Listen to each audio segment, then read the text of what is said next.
everyone. I was struggling there for a second. I had so many things popping up I couldn't even see the screen. That was strange. Anyway, good morning. It's Friday morning. It's June 25th. And good morning, Melissa. And we're just going to do a short time here in Joshua because there's not a lot in Joshua 16 to cover. But at least we're still continuing, and I hope that you're being able to follow along in your book and that it's giving you something to think about through the day. All right, so let's read Joshua 16, and we'll make one or two comments about it. All right? The territory assigned to Joseph's descendants began east of the springs of Jericho near the Jordan, then turned north through the desert and into the hill country as far as Bethel. From Bethel, that is Luz, it crossed over to Archite territory at Ataroth. It then descended westward to the territory of the Japhilites as far as the border of lower Beth Horon and Gezer, ending at the Mediterranean Sea. Ephraim and Manasseh, the descendants of Joseph, inherited the entire territory. That's incredible. So the descendants of Joseph were Ephraim and Manasseh, and they got this entire territory. The land given to Ephraim's descendants. The southern boundary of the territory of the tribe of Ephraim went from Athroth, Adar in the east to upper Beth Horon, then westward to the sea. The northern boundary went from Mishmethoth to the east of Taneth Shiloh, and going further to the east of Janoah. From Janoah the border descended to Ataroth and Nerah. It touched Jericho and came out at the Jordan River.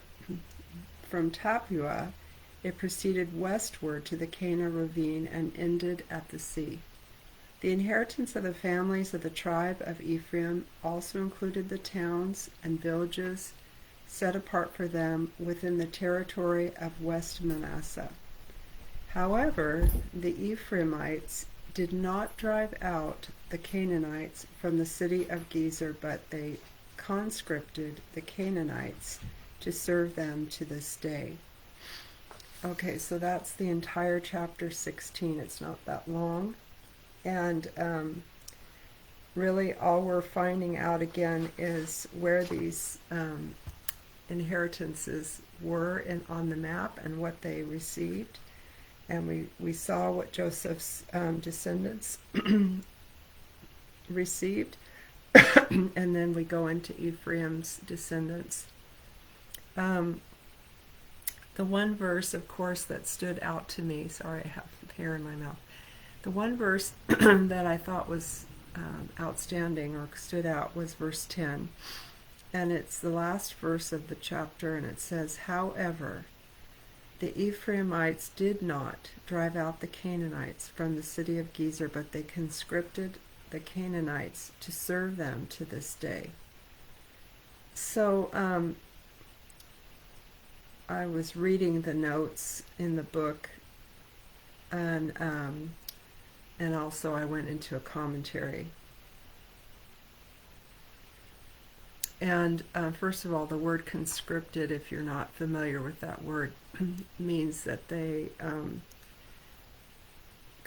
it was a compulsory enlistment, like the people, the Canaanites didn't have anything to say about it. They had to become their servants. And so one commentator, well, first of all, Brian Simmons talks about how in the notes there are still battles to be fought even in the Promised Land. And that's a really good reminder for us, because here we have them in the Promised Land, and yet there's still battles to be fought. And that should be encouraging for us, because we ourselves are still fighting battles. And the other thing I wanted to bring up about this was the one comment that I read by another commentator that these people that were conscripted or forced into labor for them instead of being driven out, for one thing, they had the power to drive them out, they just chose not to. They chose to have them serve them instead. And this is really tricky when you think about God wanting you to drive something out of your life, and instead of doing it, you take an easier road and keep it for yourself to serve yourself. And I'm not sure how to describe this to you, because I think everyone has a different bondage that serves themselves, that gives them an ease, a sense of ease that's not from the Lord.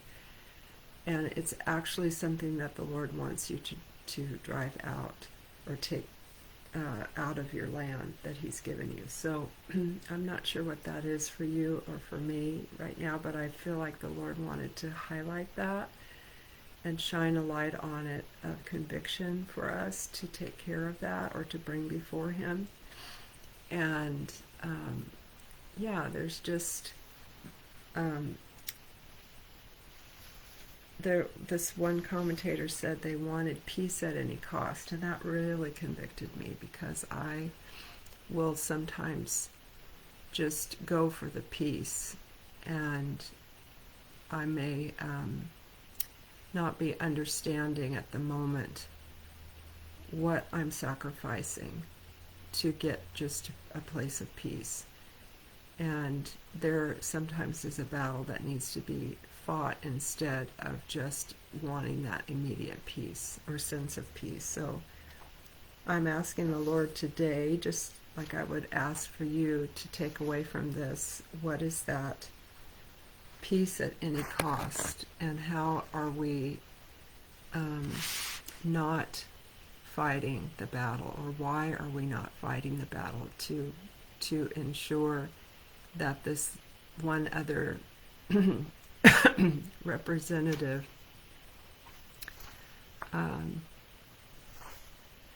the Canaanites, the Canaanite-like people in our life, why are we not taking care of it as the Lord asks us to?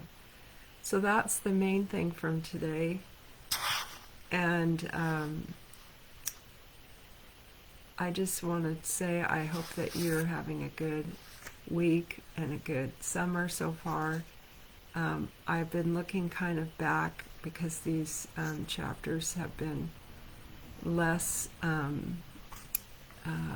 enlightening, I guess. And I've been looking back at some of the scriptures that we've read in the first 15 or so chapters of Joshua. Some of the incredible battles and victories that were won, and the admonition of the Lord to be strong and courageous. I just want to read to you how we opened this book in the first chapter of Joshua, because it was so powerful. And remember, this is chapter 1, verse 5, and I just want to leave you with this.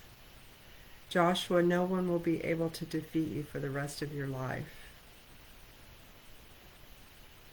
I will be with you as I was with Moses, and I will never fail nor abandon you. You must be strong and brave. You will lead the people to acquire and apportion the land that I promised their ancestors I would give them.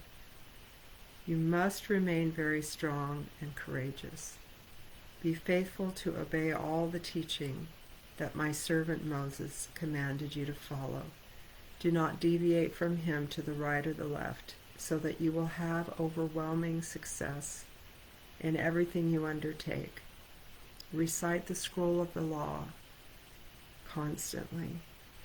Contemplate it day and night, and be careful to follow every word it contains. Then you will enjoy incredible prosperity and success. I repeat, be strong and brave. Do not yield to fear nor be discouraged, for I am Yahweh your God, and I will be with you wherever you go. I love this. I love that scripture. It's such a monumental passage, and I just wanted to refresh you on that today as we think about the things that God is saying to us in this book. I see Caitlin's on here, and Michelle, yes, and Melissa, you were commenting that we're fighting our battles in the promised land. That's right. All right, well, that is all for today. I hope that you have a good day. It's Friday for me, my day off. So, Lord bless you. And thank you for your friendships. Thank you for coming on here. Thank you so much. God bless you. Bye-bye.